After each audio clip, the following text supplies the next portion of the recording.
hit the button back. So anyway, that was the style, and then what neighborhood you wanted to invest in, whether it's low income, medium income, or high income. That also impacts the number of properties you can purchase. Obviously, you're buying $150,000 houses, and you're not buying them inside your LLC. You're limited to 10 properties you can buy if you're buying them under your personal name. If you're buying them under LLC, that it's unlimited. Usually takes 2 years to get your LLC established to where the bank will lend money to your LLC and not to you, but you're still going to personally guarantee that. So we help people set up all that stuff. That was just kind of an overview. And then, of course, showing what we call the break-even number.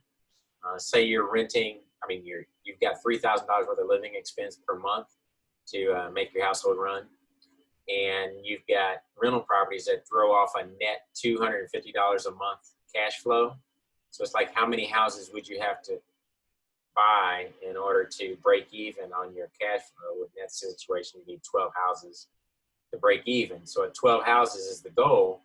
And maybe you get to retire your wife, at that point, that takes care of her income coming in or whatnot. That person can stay home or whatever. But those are just kind of the scenarios we walk through. Some of the styles of that type of financing. So that was kind of what we did last week.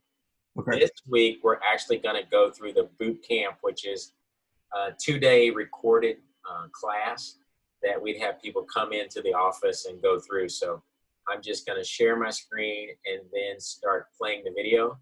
And then after each video, we'll answer some questions. If you got something, we'll move on to the next one. But the first 3 videos are kind of short, and I think we can handle all of those today. And then we'll, answer any questions. Any other person who wants to jump on can jump on as well. So.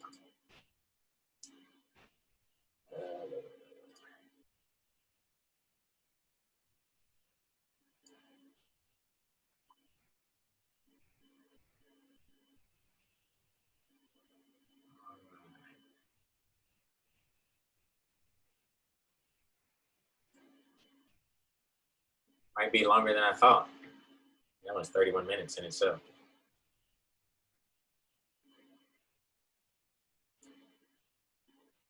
Do what you need to do. That's going to be the big question, which is going to lead into our next module. But what has brought you here today? Some people say it's the why. The TED Talk a couple of years ago, the big "What's your why?" That's going to be what drives most people. And one of the students in the class today has written a very powerful why, almost makes you want to cry. Matt shared with us, why is it that he chose us? Why is it that he wants to do some different and inspiring things? And it's because I think when everyone looks back, it's like you want to be known for something, or you want to impact the people around you.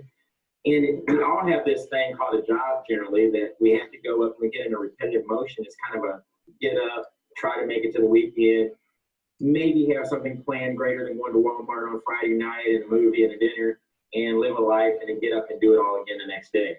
So that's something that we're asking for. What is it that causes you to want to do something different? And that's what we're going to talk about. Dustin's story. We're missing a slide, but we're going to keep on rolling. Come on in, Dustin. We're going to tell you a little bit about the BRRRR system and what we're talking about today. All right, so let's look at this graph. We're going to go into a lot of detail here, and I hope this makes sense. Again, we can ask questions, but I'm probably going to start picking on some of you guys to answer some of these questions. All right, so we have a graph here. We have time down here. Time, it's going to go by, right? No matter what you do. If you don't take action or if you take action, guess what? Time's going to happen. We have income here, all right? Zig Ziglar has a quote that says, money's not everything, yet it makes things a lot easier, right? So the reality of it is we need income in life. Whether it's going to be a job, I did a post on Facebook this morning talking about stress. Do you work for your stress or somebody else's stress? I prefer to work for my own stress, okay? So we're going to need income, we have time, so let's talk about that. While you start buying rental properties, you're going to start having a value of those rental properties. Every property you purchase is going to have a value. Does that make sense? All right? And it's an accurate, or it's a true value. You're not buying blue sky or anything like that. It is a physical structure that has a value. Okay? So the more property you buy, the higher the value of your portfolio goes. Does that make sense? The more property you buy, the higher debt you go into, right? If you choose to use other people's money. I'm a big fan of somebody else's money, using somebody else's money versus using my own money, okay? So your portfolio is going up, your debt's going up. The cool part is they don't equal one another because we are buying these properties at a discount, right? So for easy math, if the value of the property is $100,000, you want to be lower than $80,000 on the debt, 80,000 or below. Making sense? All right, perfect. But the thing between here is equity. So equity is a real thing, yet also equity can be erased very quickly if you talk to the people that happened in the crash. Yet equity is a real thing, but I'm not buying for equity, I'm buying for cash flow. We're gonna get into that now. Okay, so you have a line through here of current expenses. Some people know what their current expenses are. Some people have no clue what their current expenses are, yet we have current expenses. That is everything that you do. That's, in me, I'm a big fan of Quick Trip. I spend a lot of money in Quick Trip a day, right? So that's part of my current expenses, plus my mortgage, plus my kids, everything like that, current expenses. We understand what that is, right? Well, your properties that you're purchasing are gonna start paying you a dollar amount. It can be $200, it can be $300, it can be $800, whatever it is, it's gonna start paying you an amount. Eventually, the rental properties that you're buying, that cash flow that you get from them after all the expenses, the true cash, it's going to cross that current expense line. Is that making sense? So I always tell my story is real story. I don't hide anything. When we started this, our current expenses were $6,000. All right. So when my portfolio starts paying me $6,001 a month, I have financial freedom. I'm not going to quit my job, yet I have financial freedom. Is that making sense? So that's the goal, is to get this cash flow to cross that current expense line. All right. Now, the cool part about this is you can do one or two things. You can continue to buy at that point, or you can stop buying. Now, as time goes by, what's going to happen to this debt? Anybody know? Goes down. Goes down, right? Your debt goes down. What happens to your expenses when debt goes down? It's going to be more cash flow, right? Because your mortgages are going down and your cash flow is still staying the same. So this between here, where your cash flow is going up because your debt's going down at this point, you can do whatever you want, right? That's when fun really starts happening, right? You get to increase your lifestyle, you get to leave a legacy, you get to pay for your, daughter's wedding, you can pay for your kids' college, whatever you want to do, all because of this right here. Does that make sense? All right? And then you get to leave that legacy. So that's the cool part about this, is real estate has been around for a very long time, and it's really not going anywhere. I'm flipping a house right now that was built in 1969. My dad was 10, and I still get to make money off of it today, right? So whatever house you buy now, that's legacy. I have a 3-year-old and one on the way. If I have 10 paid and free houses by the time each one of my children graduate from college, just imagine what that gets to do for their future. That's their college gift, right? That's the things that you can start thinking about, and that's the creative stuff you can start doing with real estate. You get to leave that legacy, all right? All right, back over to 10. Talk about legacy and things that change your life. This was one of the things that changed my life. I know you may not be able to see it, but it says $107,000. That was a check that I received in the month of April 2005, paid to Rhino Homes, which was one of my companies before the crash. How many people had one of those $107,000 checks written to them for a real estate property? How many would like one? Okay, yes, that it does happen. And it was actually $111,000 I got paid for the day. We did a condo conversion from a 4-family to 2 individual units. Anytime you take a family house and you divide it into 2, somehow the price and the profit of it goes up dramatically. And that was back in the day when you down in South City, you could take a property, divide it, and you had a condo separated. and sell each half. And there's some processes you go through, and I was doing a lot of flipping back then. My brother helped find a buyer, and that was the profit on that deal. It took about 6 months to accomplish, but it was a wonderful thing. So that was part of my dream. I wanted to start flipping houses and be able to sustain myself and be able to take care of my family. Now, we teach a different technique today on how to acquire property. There's so many different ways in real estate that you can make an income. That was flipping back in my day. Now we teach the bird system, because even flipping is just a job. Would we agree to that? You have to continue to flip houses in order to have income. Where when you accumulate rental and investment property, they continue to pay you over time. So that is what's called the dream retirement, the way we look at it, because it's a once and done. Now you may have to go back and freshen it up every now and then when a tenant moves out or whatnot, but the income continues to pay you time after time after time. And that's the process and the things we teach. But legacy is all about what is it you're going to accomplish and then transfer it to the next generation. Now, I had a dream of having 50 houses paid off free and clear by age 45 and have $20,000 a month coming in. I was halfway there when in 2005, I really felt the Lord speak to me and say, sell them all, be debt free, and teach other people how to be debt free. And for about 3 weeks, you walk around like, I don't know if you ever felt this from time to time, and the Lord is speaking, and you just kind of like walk through somebody's zone, and it was really intended for somebody else, and you intercepted the message. And that's kind of how I felt for a while. I was like, look, you know what? I got this plan. It's like 50 houses paid off, free and clear by age 45. It didn't involve anything about selling them all. And I was halfway there. I had a cash flow of about $13,000. Much like Dustin, I acquired it in about 2 years, really quickly. I was doing anywhere from 8 to 12 properties at a time. We had properties in the county that we were doing. We did gut rehabs out in the city. We had 2 or 3 of those running. Those took about 6 to 8 months to complete. Anywhere from $80,000 to $100,000 you put into those. In the county, you were buying them back then around $45,000. You could sell them for 60, 65. And we were selling like 3 of those a month. It was like candy. It was like a process. And that was my plan. And that was my dream. That was my why.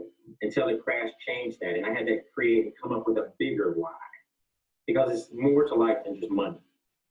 I had 3 children, and I, at that time, found that it's good to not miss a birthday. It's good not to miss a sporting event. So the ability to do real estate allowed me to have a flexible schedule, which allowed me to never miss any of their events. I was their track coach, you got to do different things. So we spent time, I took my girls in every morning. You know, I was the person who had to do their hair and get them together and do all that, set all the rules in the morning and all of that stuff. But it was fun. It was very exciting. And now my girls are 23 and 25. They're all graduated, out of college, out of school, which also afforded me the ability to go to their events, move them in, move them out, do all those fun things that you want to do and some fun things you don't want to do. But there's still memories that you get to create on your time schedule. There was no asking, can I get off? Can I do this? We've got something planned. No. Real estate allowed me to do that. And that's some of the things that a lot of people find that they get to do with that. So a little bit about what it is that we do and create here. It's called Amazing Life. Dustin, I think, calls it Life by Design. I call it Living an Amazing Life. There are things that we can do to take control of our life, and we live intentionally. And that's one of the things that we share with our students. And it's not all about just real estate sometimes. There's 5 aspects and 5 pillars we're going to go into just briefly. We'll hit those a lot heavier tomorrow. But there's 5 aspects. The first one is life. What do you want your life to look like? When we sit down with our students, we have them plan out the 8 aspects of their life, because you don't just want to drift along like a tumbleweed. There's a lot of people drifting along like tumbleweeds and being told what to do, what their life should look like. And then we usually call that person an employer, right? How many people like to fire their employer? Now, we're not going to put your picture on camera today, so you don't have, they won't be looking you up. But we know that we all sit there and we're like, yes, well, I want to fire mine too. But you have to first decide what your life's going to look like. The next thing is you have to have a business, and that's that side hustle, something that you're good at that you can turn into cash. Everybody has something that you're a giver. God said he gives everybody one gift, at least one. So you can't be sitting there going, I'm not good at anything. Something you've been gifted in, and we teach you or should teach you how to turn it into cash. The other thing is residual income. How do you get that one task or that one thing to pay you over and over and over and over? Because life is about having fun, right?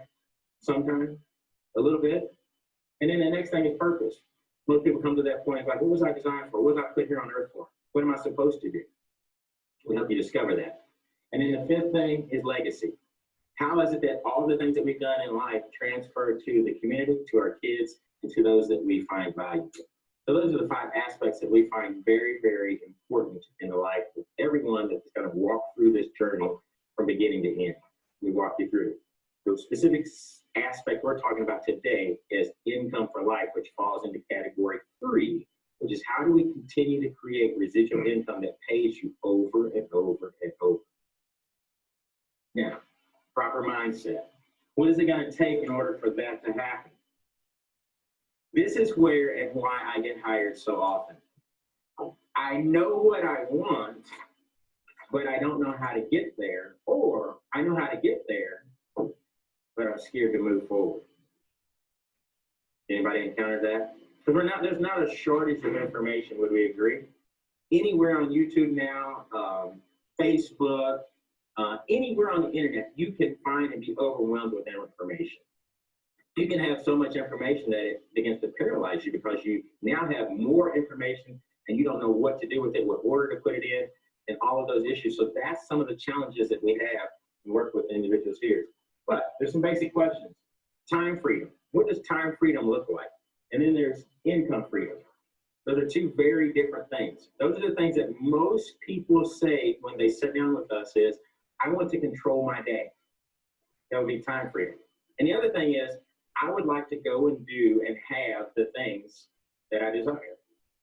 Well, that's the income freedom. And then Amazing Life is all those other 5 aspects that we talked about, putting those together. But how do you do that? Because there's things that tend to complicate that situation, wouldn't you agree?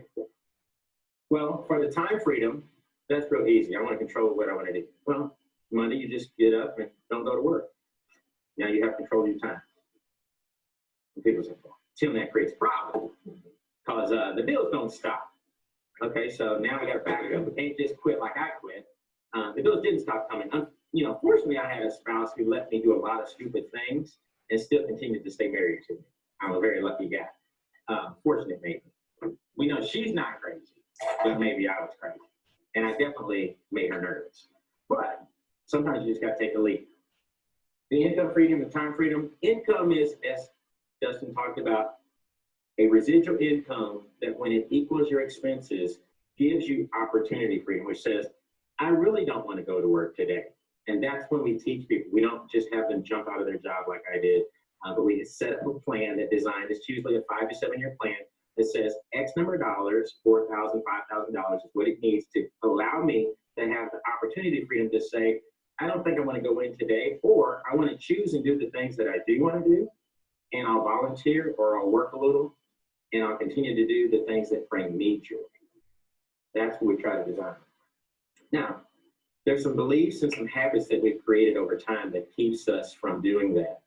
There's this mindset that we have called a habit that we are taught and find out over and over.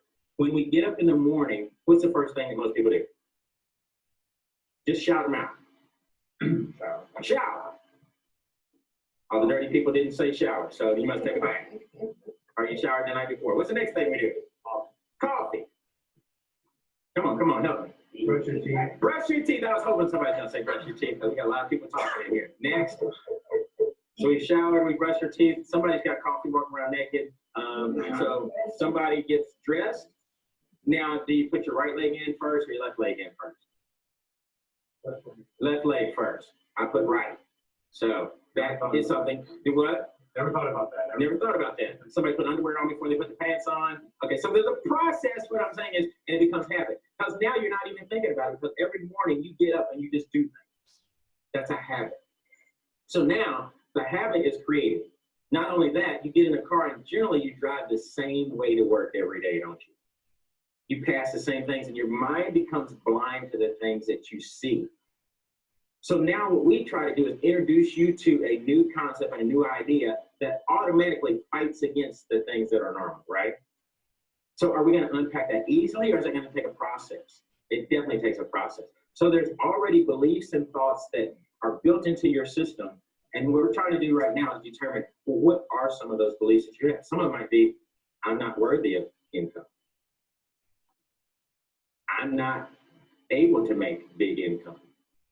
I can't own property. I've never owned property. Our family's never owned a lot of property. I can't be rich. I don't like using that word, but how about wealthy? Because they can be in so many different areas. It's not just about income. So there's some beliefs sometimes we got to break down before we can even move forward with people.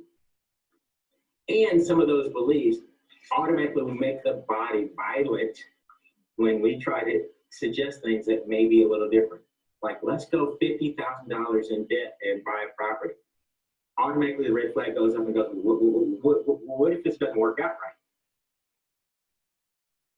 That is part of the mindset that we help you understand, is that sometimes you have to partner up with somebody who's been where you want to go, right?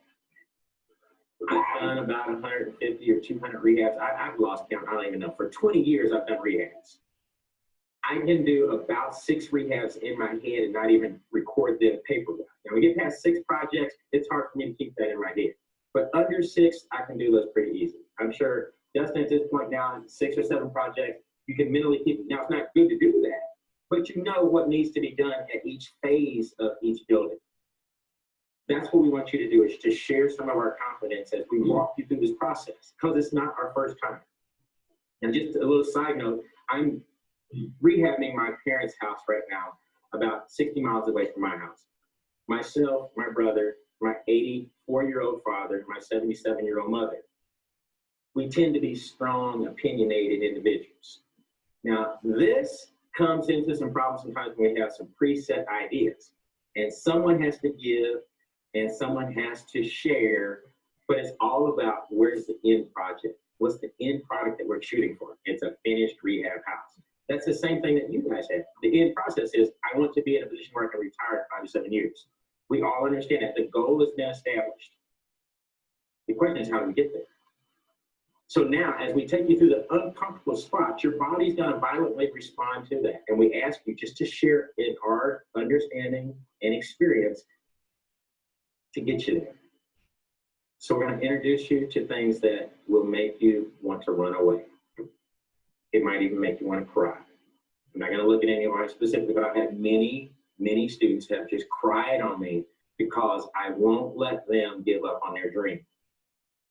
Because I understand what it was when I was fearful on certain things. And I used to be a pole vaulter. And one thing a coach would tell you is, when things don't work out, get down the runway and run through again.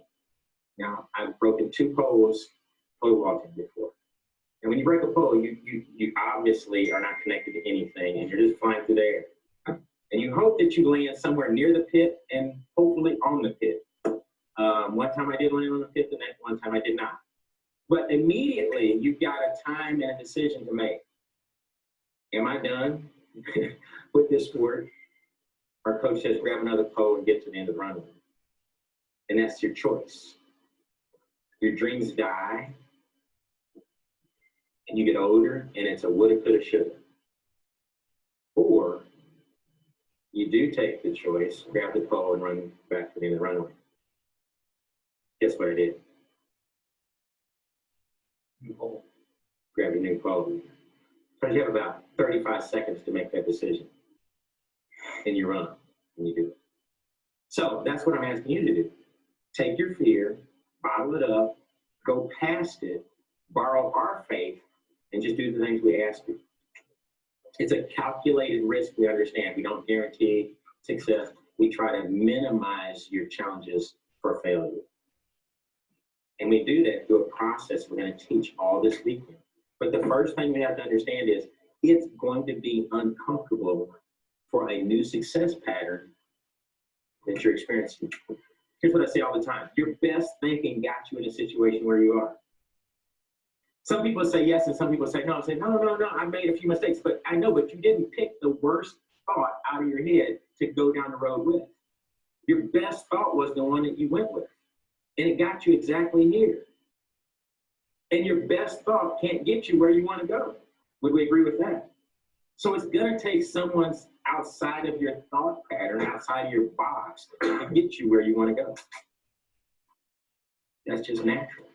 So pick a person who's been down the path where you want to go and just follow them. It's a really simple process.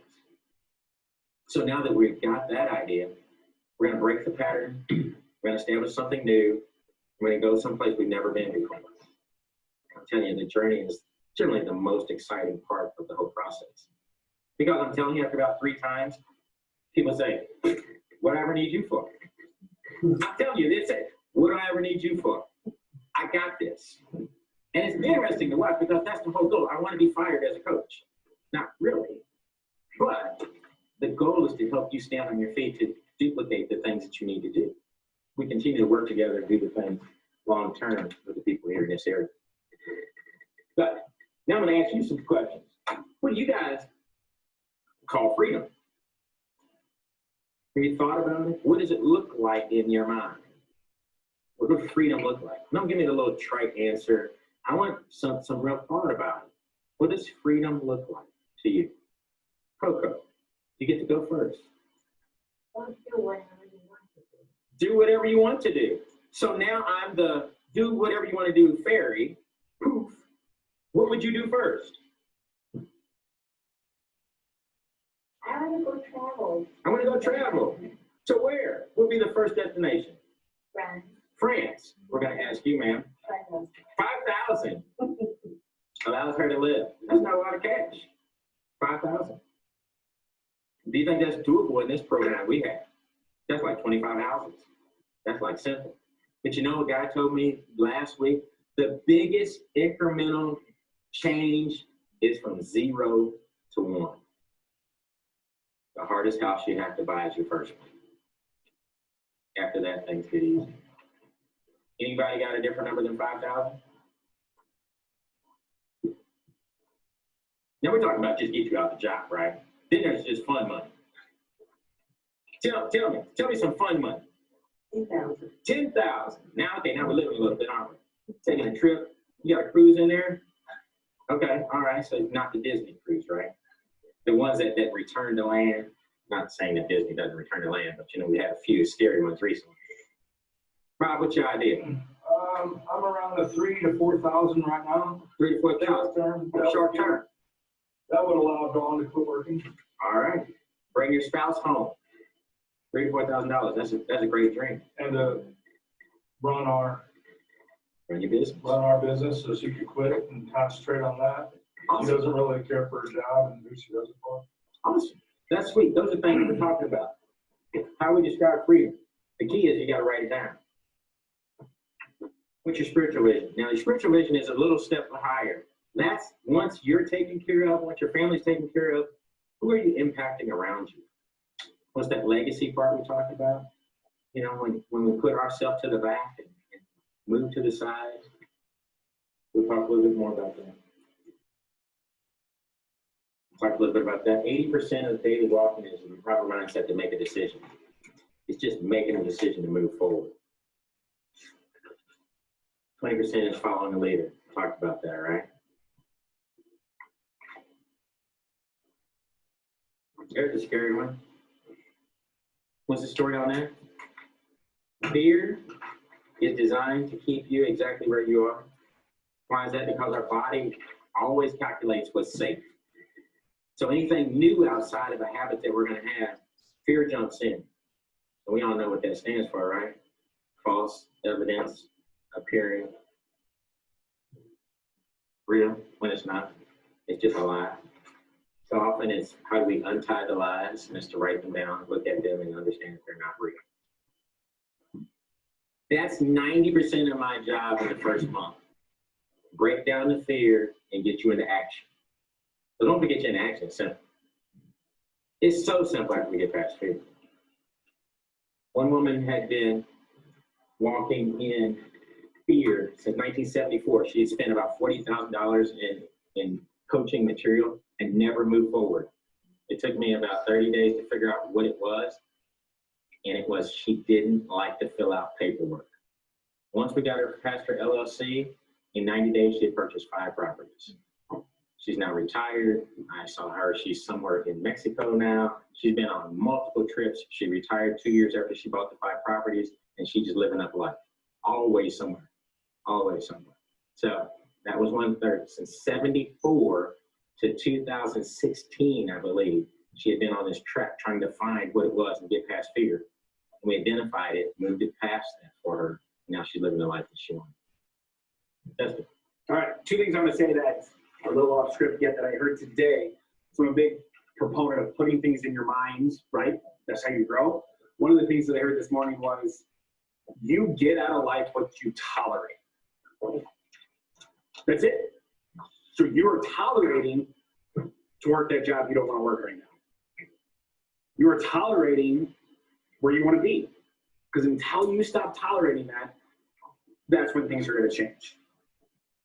So I want you guys really to think about that. What are you tolerating in your life right now? And is that where you want to be? Because you can get whatever you want out. The people who are as successful as where you want to be, they're no different than you and I. So really take that in. Also, we talked a lot about habits. So real quick, and Todd has heard this because Todd and I have been to the same training. Everybody with your dominant hand, write your name.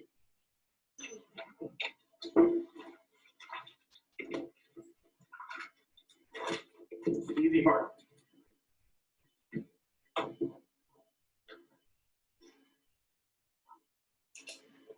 All right. Take that ink pen or writing utensil that you used, put it in your non-dominant hand, and write your name.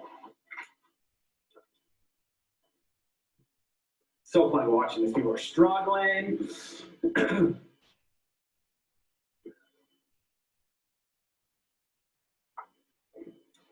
Like I'm 5. How legible is the second one? If you broke your dominant hand today and couldn't use it for the next 6 months, and you started using your non-dominant hands, is that second one going to be able to get a little bit more legible in 6 months? Why is that? Continuing use, and it's making a habit with this hand. This is my non-dominant hand, right? So as we talked about the habits, this is so easy. We can write our name. We've been doing it. I don't think they teach that anymore. Yet we've been doing it since they taught us it. And now we never learned how to do it with this hand.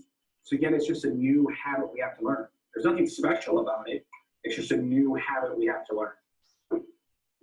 All right, so now we're going to talk about there are 2 types of income in the world. We've heard of passive and we've heard of active income. So let's start over here. So this is my non-favorite. Okay, this is that active stuff. You have to do things. It's not as much fun. So active income requires your involvement to make money. Okay, it's not a bad thing. Flipping a house, right?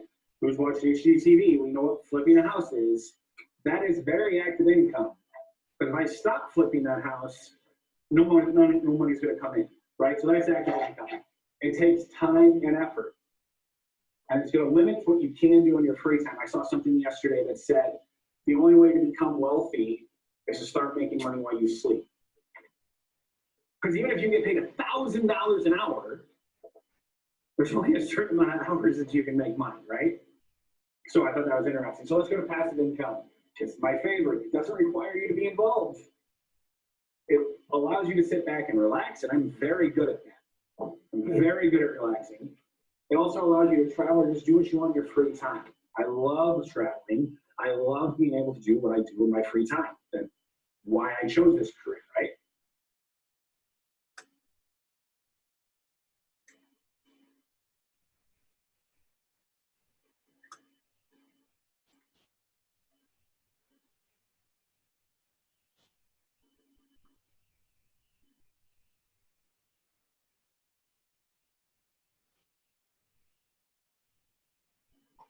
Okay.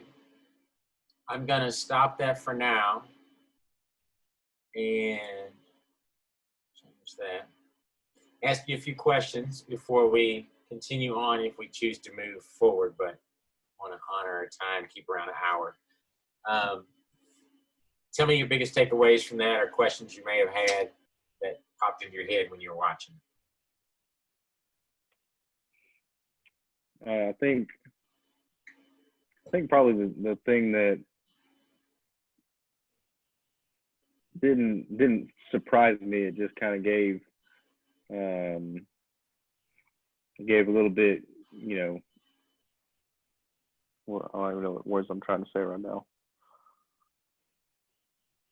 Helped take some of the edge off of this was the lady who you mentioned not being able to do paperwork, got her to do the paperwork, and then she knocked out 5 houses super quick. In in looking at something as big as this and having absolutely no idea what it actually entails, what it actually involves, a simple statement like that kind of gives me hope in looking forward to what the possibilities are, just because it's something so small like that was able to get her in a position to succeed. I'm wondering what that small thing is for me, and what that small fear that I may have that I don't realize, or maybe I do realize, and just getting that pushed out of the way, and then having a very smooth path after that, more or less, following that. So that kind of,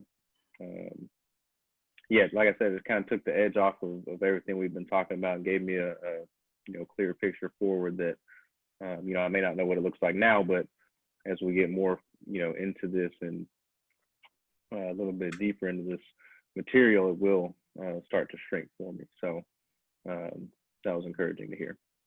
Okay. Travis? Yeah, that's good.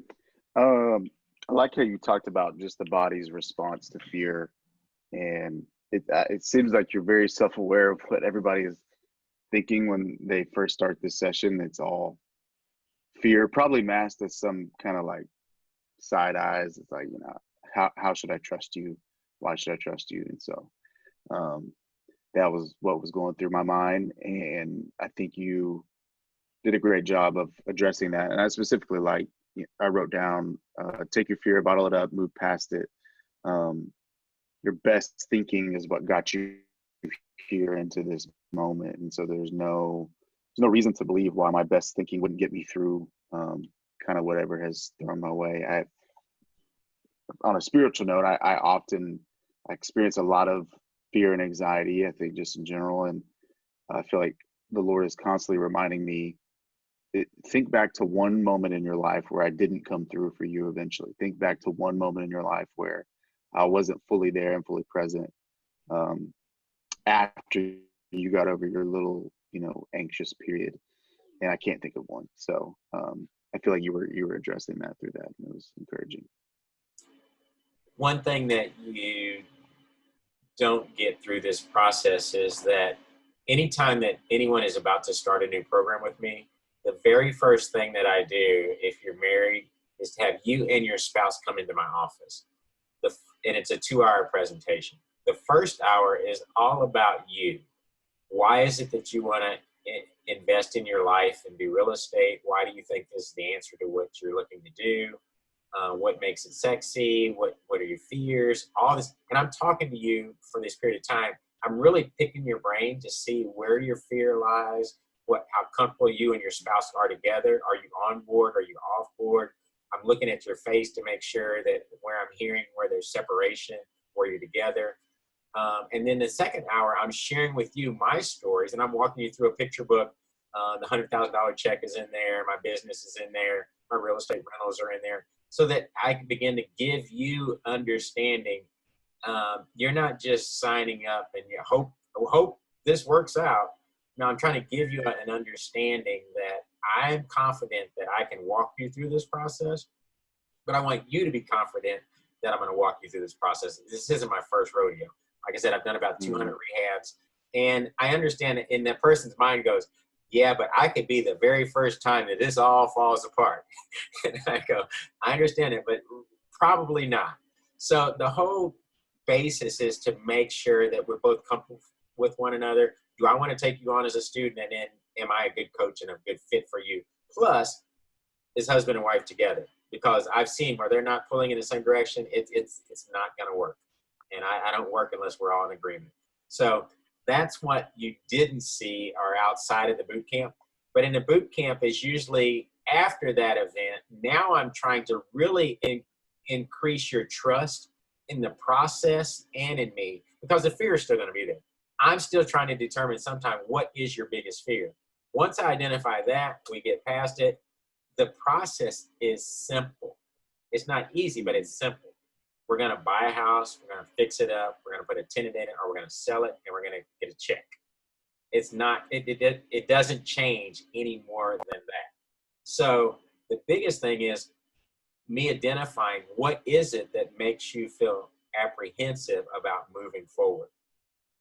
And that's all that this is. It's just identifying Yeah. those pieces. With the woman's situation, it was simply filling out the document for the LLC, sending it into the Secretary of State. And for you, Jefferson, what this lady called, I had Kayla working with me, and I would sit Kayla on her, and I said, call her every day and make sure she got her paperwork done. So she started calling Kayla Monster, because Kayla was on her to the point where she finally got it filled out. And once we got the LLC set up, she was fine. She bought the property. She wasn't afraid of buying properties. She just never could get past the paperwork in the situation. So once we got her past that, she's like, no problem. I'll go buy properties. She bought properties, no problem. But that was the issue, because she was very disorganized. And we got her organized and helped her get past those points. But you never know what it is. Some people, it's going to be very, very simple stuff. But it's just identifying that feature so we can move forward. So now we talked about fear, and it's out there on the table. What are some of the things that make you a little nervous that comes with real estate? I guess some of the obvious fears for me, or obvious in my mind, losing it big. Yeah, that's a big fear, just having a lot going, and then, you know, kind of like what happened to you in the crash, all that just being wiped away, and having to restart, or having a more difficult time restarting. That's probably the number one fear, and then two kind of falls into more of a ambiguous area. I don't really know what I fear at this point, because I've never gotten into it. And so I can't even put a finger on exactly what that looks like. So let's look at the first one. Always worst case it. Okay, you get involved, you spend $50,000, everything goes bad, and you lose $50,000.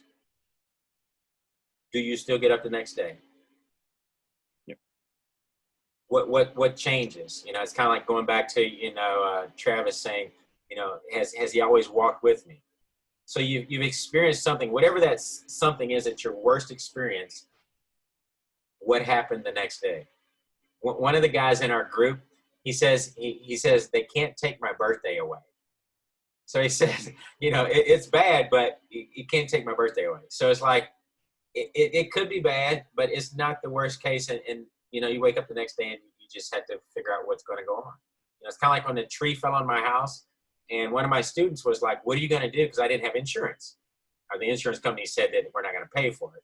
So it's like, well, I'm not going to cry. I mean, I got to get the house fixed. I mean, that's what I got to do. And she's like, well, what are you going to do? I'm like, I'm going to do what I normally do. I got to get the tree off the house. That's the first thing I got to do. You got to figure out, well, who's going to do that, when you're going to get. So you start going through the process, but you can't let it overwhelm you, even though it could be overwhelming.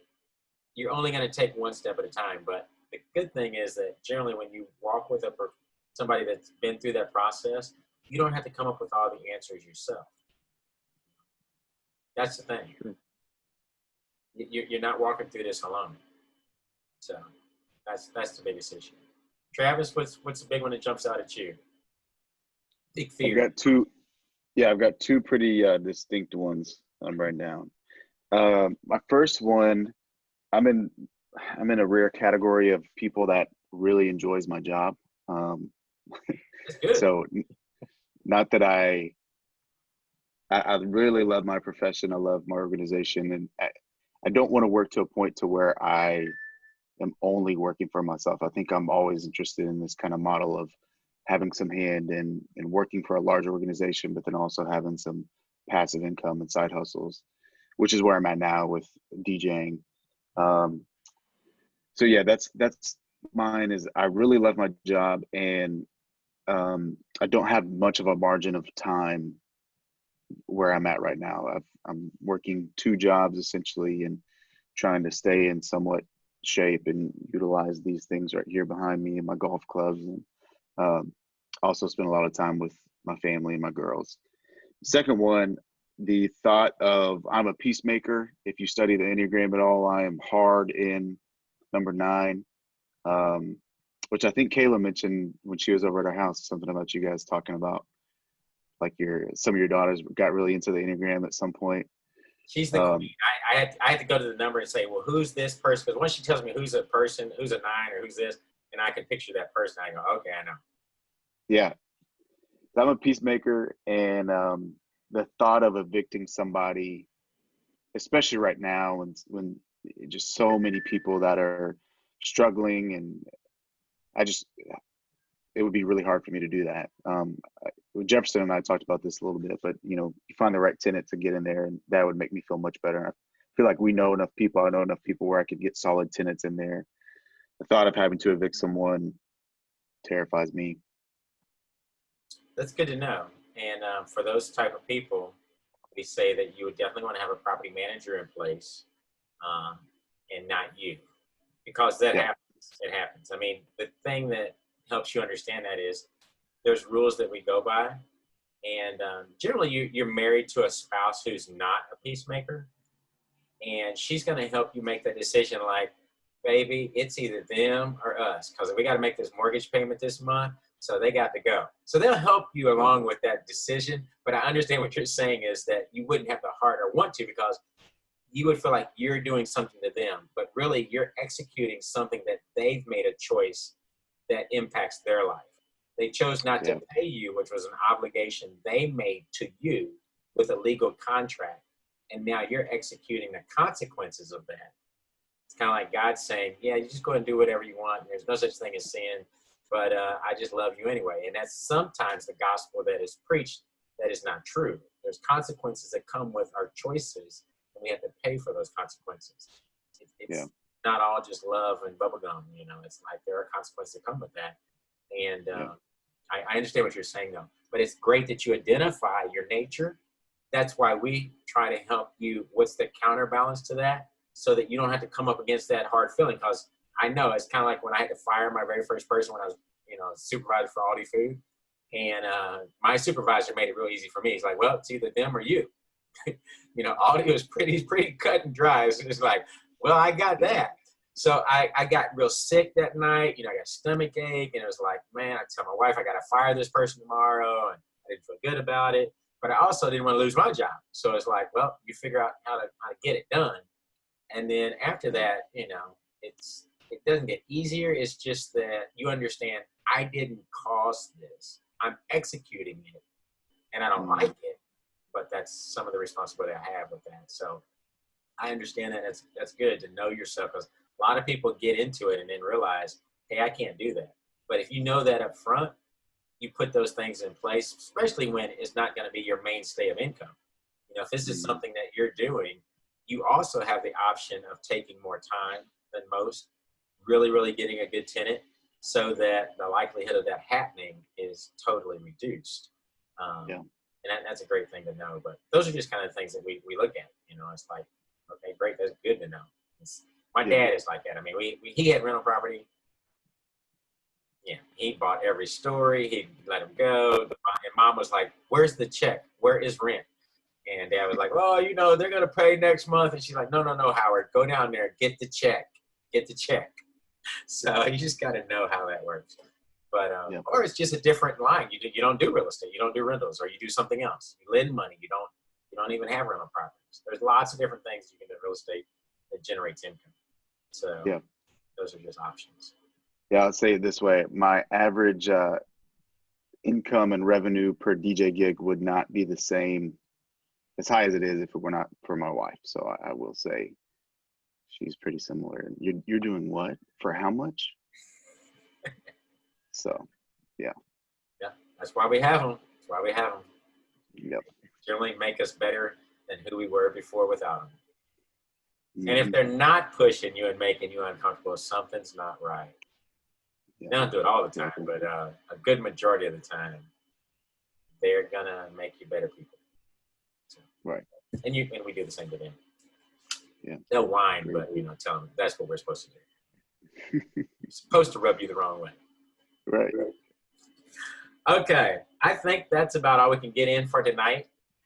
There were 2 more videos. One was about money, and the other one was about setting up your LLC properly. What I've wanted to do all this time is to give these access to the videos where you can just play them whenever you want to at your own free time. And then we actually just discussed this. Understand I'm still trying to work through that. If I get my daughters to help me, with some of these placement things, or I just kind of learn. Once I learn how to do it the first time and post the video, then I can do it. So hopefully I get them to show me, and then I can just send you the link to the account. You can watch them on your free time. Then all we do, we're just, hey, what do you think about this, and talk through it. But this is the format that we'll go through. You watch the video, we'll discuss it, and later on, it gets much deeper into the actual mechanics, how you find a property, how you buy the property, how you work with contractors, do tenants. So it's got a phase for all of those aspects. And obviously we have to move faster than this. So I'm going to have to give you access to because it's like 16 hours worth of recorded information and videos of us walking through houses. And that's where the real fun comes. And I need to remember to give you an example every time, kind of walk through a case study. I think people enjoy case studies more. What happened, what went right, what went wrong, just kind of walk you through that stuff. So we'll do that as well. Any questions you got? I don't think so. Aaron did say he thought it was, he saw the first text message about it possibly being canceled. And then something about his phone dying, and just saw it maybe 30 minutes ago. So if you are able to get that link taken care of, it sounds like he's still definitely interested in joining the discussion and still making this thing happen. So. All right. I will do that. Well, sounds good. I will see you guys next. And Jefferson, I'll talk to you later. If you wanted to jump on that one show at 9, that's fine. It's a little bit about the agency, but you can call me. I'll do my best. I gotta see what's going on with this dog and see if she's gotta be taken out, and a few other things in the apartment. But if I can, I'll definitely let you know. It's awesome. And there's other times. I just want to give that to you. There's one on Saturday at 2 o'clock, so it's not like this the only time. Okay. Not a problem if you can. Okay.